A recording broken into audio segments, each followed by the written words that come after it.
Hola chicas y chicos, vamos a concluir estas explicaciones acerca de la crítica de la razón pura y lo hacemos con la dialéctica trascendental y afrontando hoy la pregunta de si es posible la metafísica como ciencia. Recordar, ¿de acuerdo?, que Kant intentaba, realizar un análisis de estas tres facultades, de la sensibilidad del entendimiento y de la razón, ¿de acuerdo? Cada una de estas facultades de conocer opera realizando síntesis, ¿de acuerdo? La sensibilidad lo que hace es sintetizar las intuiciones sensibles y las unifica, las sintetiza en el objeto sensible, que era el fenómeno. Al final, ¿no? Lo que hace el entendimiento es sintetizar, unificar en un juicio el objeto de la sensibilidad. Este objeto lo unifica con una categoría, ¿no? Y veíamos que ahí había unas categorías puras. Y por lo tanto lo que hacía era predicar las categorías puras, la categoría, por ejemplo, de sustancia, sobre el objeto de la sensibilidad. Y decía, esto es una sustancia. Y esta sustancia es un águila, es una mesa, ¿no? Pero primero predicamos la categoría de sustancia. Esto es un ser y este ser es, ¿no? Pues primero decimos la sustancia, ¿de acuerdo? Habíamos visto que esas categorías tienen un uso limitado. ¿A qué se limitan? Al objeto de la sensibilidad, que es a lo que se puede aplicar, ¿de acuerdo? Entonces, emitimos juicios. Y ahora nos vamos a encontrar con la razón, que es una facultad que también lo que hace es sintetizar, pero lo que sintetiza, unifica, son juicios. ¿Y en qué los unifica? Pues en lo propio de la razón, que es formular razonamientos, ¿de acuerdo? Habíamos visto también, si recordáis, que había tres objetos de la metafísica, ¿no? Que son alma, mundo y Dios, ¿no? Que lo vamos a recordar aquí. Pero bueno, esto por tenerlo en cuenta de antes. La pregunta que se va a hacer aquí en la dialéctica trascendental: ¿es posible la metafísica como ciencia? ¿Es posible el conocimiento? ¿Qué habíamos analizado previamente? Pues la sensibilidad y el entendimiento, porque la matemática y la física sí eran posibles como ciencia. ¿Qué era lo que hacía posible el conocimiento de la matemática y de la ciencia? ¿Qué es lo que hace posible el conocimiento científico? Pues la condición de posibilidad del conocimiento sensible, conocimiento científico, perdón, son las mismas condiciones de posibilidad del conocimiento sensible, es decir, lo que posibilita el conocimiento sensible son el espacio y el tiempo, porque sobre lo que podemos aplicar las categorías del entendimiento es aquello que proviene de la sensibilidad, es decir, al objeto sensible, al fenómeno.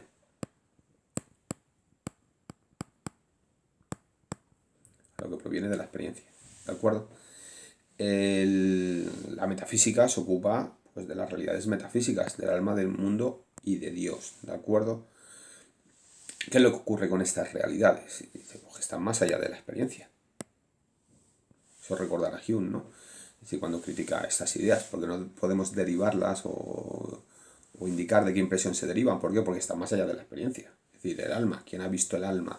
¿Quién ha visto los límites del mundo, ¿no? Para establecer si el mundo es finito o infinito, ¿no? O Dios, ¿no? ¿Quién ha tenido una impresión de Dios? Por lo tanto, al estar más allá de la experiencia, están más allá de las condiciones de posibilidad del conocimiento, porque las condiciones de posibilidad del conocimiento son el espacio y el tiempo, están más allá del espacio y el tiempo, no se someten a esas formas del conocimiento humano, ¿de acuerdo? Por lo tanto, esos objetos de la razón, que son las ideas de la razón, es aquello que podemos pensar, pero no podemos conocer. Por lo tanto, la metafísica no es posible como ciencia, porque intenta establecer un discurso racional sobre aquello que está más allá de las condiciones de posibilidad del conocimiento, está más allá del espacio y del tiempo. No estamos hablando del fenómeno. Y como hemos distinguido antes, estaba el fenómeno y la cosa en sí.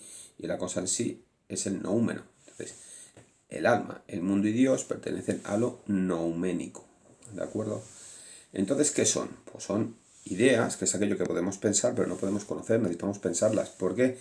Porque la razón, que es una facultad que también sintetiza, unifica. ¿Qué unifica? Con la idea del alma, unifica toda la experiencia interna. Todas nuestras experiencias externas las ordenamos y las unificamos en la idea del alma.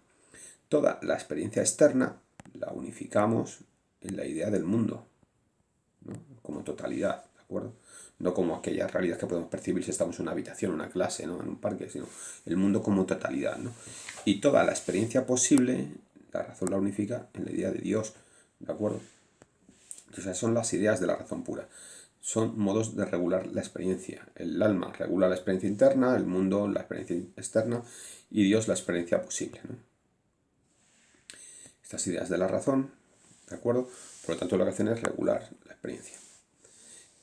Indican también el límite del conocimiento, porque nos indican lo que está más allá de lo que podemos conocer, ¿de acuerdo?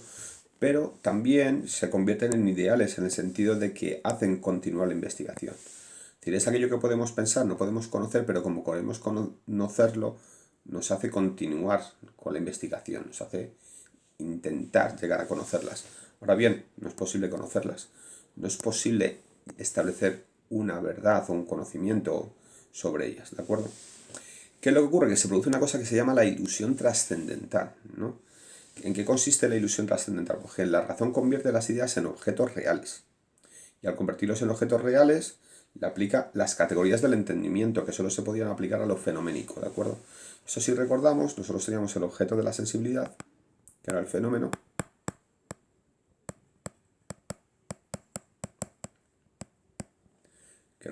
¿no?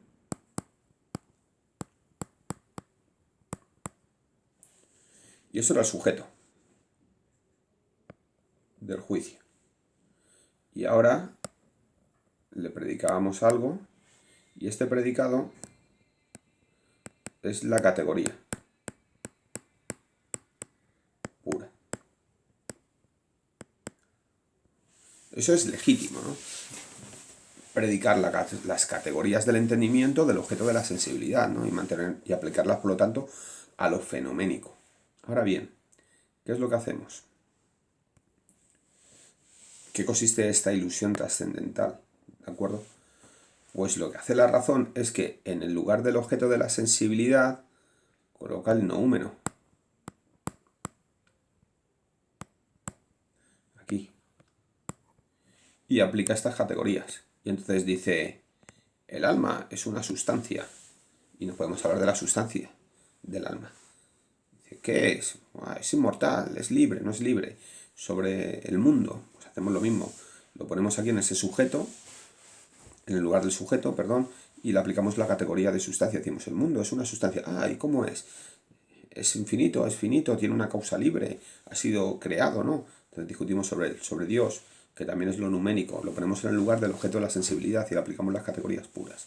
¿De acuerdo? Y del mismo modo decimos, ¿existe? ¿No existe? Intentamos discurrir acerca de Dios, sus cualidades, cuando no es posible. ¿Por qué? Porque las categorías del entendimiento solo se pueden aplicar a lo fenoménico, al fenómeno. Y el noúmeno, por lo tanto, está más allá de lo fenoménico y no debemos aplicar las categorías puras. Y eso es lo que se denomina la ilusión trascendental, ¿de acuerdo? A partir de ahí, lo que hace es establecer una crítica a cada una de esas tres ideas, ¿de acuerdo? El yo, pues el yo, dice, es el yo pienso. ¿De acuerdo? ¿Qué es el yo pienso? Pues una idea que regula todas nuestras experiencias internas, pero en sí no es un objeto del cual podamos predicar categorías. Por lo tanto, no podemos establecer un conocimiento acerca del yo. No podemos saber si existe el alma o no existe el alma, si somos mortales o inmortales, ¿de acuerdo? ¿Qué es lo que ocurre? Que le aplicamos la categoría de sustancia, pero ya hemos visto que la categoría de sustancia solo se puede aplicar al objeto de la sensibilidad. Y al yo no debiéramos. ¿Por qué? Porque el yo no es empírico. Este yo no es algo que obtengamos a partir de la experiencia. Este yo pienso es lo que piensa lo demás, pero nunca puede ser pensado por un sujeto. Porque el sujeto solo puede conocer aquello que se somete al espacio y el tiempo. Y como no es objeto de la sensibilidad, pues no podemos establecer ese conocimiento, ese saber sobre ello, ¿de acuerdo? El yo pienso lo que hace es regular la experiencia interna, ¿de acuerdo? Pero no puede reducirse a la experiencia. Es decir, es algo que regula, pero que no se somete a ella. Pertenece a lo nouménico, es un noúmeno, es la cosa en sí. Y la cosa en sí queda fuera de las condiciones de posibilidad del conocimiento científico. Por lo tanto, no es posible hacer ciencia sobre el yo. En el mundo, pues ocurre lo mismo, ¿de acuerdo? El mundo hay una parte de la crítica de la razón pura que es muy interesante, que se llaman las antinomías de la razón pura. Y las antinomías de la razón pura, que son 4, ¿no? Lo que hace Kant es mostrar que podemos hacer afirmaciones contrarias sobre la misma realidad. ¿De acuerdo? Podemos afirmar con razones y con defensas de las objeciones a la vez, por ejemplo, que el mundo tiene una causa y que el mundo no tiene una causa. Es decir, es igual de racional defender una cosa y la otra, ¿de acuerdo? Por ejemplo, de estas antinomías se deduce que es igualmente absurdo, ¿no? Recuperando a Aristóteles, ¿no? Pensar que hay una serie infinita de causas y que por lo tanto tiene que haber una causa primera. Pero del mismo modo también es absurdo pensar que hay una causa primera que sea infinita. Es decir, las dos cosas son igualmente absurdas, pensables e impensables. Es decir, plantear objeciones a ambas cuestiones y se pueden resolver, ¿no? Y bueno, yo os invito a coger alguna de las 4 antinomías, que no son muy extensas, y leerlas, ¿no? Leer una al menos, ¿no? Es decir, la tercera antinomía suele ser la más famosa, ¿no? La que más se trabaja o se hace más referencia en los textos. Pero es interesante porque tienes allí las dos tesis, ¿no? Pues, A y no A. Y entonces están argumentadas las dos, hay objeciones a las dos, están defendidas las objeciones, resueltas, perdón, las objeciones a las dos, es decir, y de tal modo que las dos posturas, tanto A como no A, son concluyentes, porque tenemos antinomías, tenemos afirmaciones contrarias, ¿de acuerdo? ¿Por qué ocurre esto? Porque tomamos como cosas en sí, como realidad, el espacio y el tiempo, ¿de acuerdo? Cuando meramente son formas de nuestra sensibilidad. El mundo, como totalidad, también pertenece a lo numénico, porque no pertenece al objeto de la sensibilidad y por lo tanto no debemos predicar las categorías del entendimiento sobre el mundo, ¿no? Eso es lo que se nos escapa. No podemos hacer ciencia tampoco sobre el mundo, en ese sentido. Y luego estaría Dios. Dios ocurriría exactamente lo mismo, ¿de acuerdo? Dios no es objeto de la sensibilidad y por lo tanto no debiéramos predicar de él las categorías del entendimiento, no es una sustancia, ¿de acuerdo? Y lo que hace es establecer una crítica a los principales argumentos que trabajan la existencia de Dios. El argumento ontológico, al cual le critica que del concepto no se puede pasar a la existencia de un ser, es decir, del mero hecho de que yo piense algo no se deriva necesariamente de su existencia. El argumento cosmológico, ¿de acuerdo?, que aplica la causa más allá de lo fenoménico. La causa, si recordáis antes, yo puse 2 ejemplos de las categorías del entendimiento, las categorías puras, y he dicho la sensibilidad, perdón, la sustancia y la causalidad. Entonces, la sustancia y la causalidad se pueden aplicar como categorías puras a lo fenoménico, pero no a lo que está más allá de lo fenoménico, no al noúmeno. Por lo tanto, el argumento cosmológico lo que hace es aplicar la causa a lo que está más allá de lo fenoménico, lo cual no debemos hacerlo, ¿de acuerdo? Porque estamos cayendo en lo que hemos visto antes, la ilusión trascendental, ¿de acuerdo? Por lo tanto, no podemos derivar la existencia de Dios. Y el argumento teleológico, que entendemos como una variación o una derivación del argumento cosmológico, como mucho piensa Kant que puede probar que existe un organizador de la realidad, pero nunca un creador, es decir, nunca es concluyente en torno a la demostración de la existencia de Dios. Por lo tanto, Dios también pertenece al ámbito de lo numérico y no debemos aplicarle las categorías del entendimiento. Conclusión, no es posible la metafísica como ciencia, ¿de acuerdo? Tenemos, por lo tanto, lo numérico, noúmeno, sobre lo cual no es posible el conocimiento. ¿Por qué? Porque está más allá de las condiciones de posibilidad del conocimiento, es decir, está más allá de la experiencia, está más allá del espacio y del tiempo. ¿De acuerdo? La metafísica es imposible como ciencia. ¿Qué es lo que va a ocurrir? Que Kant no está diciendo que no existan, sino que no podemos establecer un conocimiento sobre ellas, que es una cosa muy distinta, ¿de acuerdo? Y estas realidades de la metafísica, el alma, que es el yo, el mundo y Dios, que no son posibles conocer en la crítica de la razón pura, las va a retomar, ¿de acuerdo?, como postulados de la crítica de la razón práctica, ¿de acuerdo?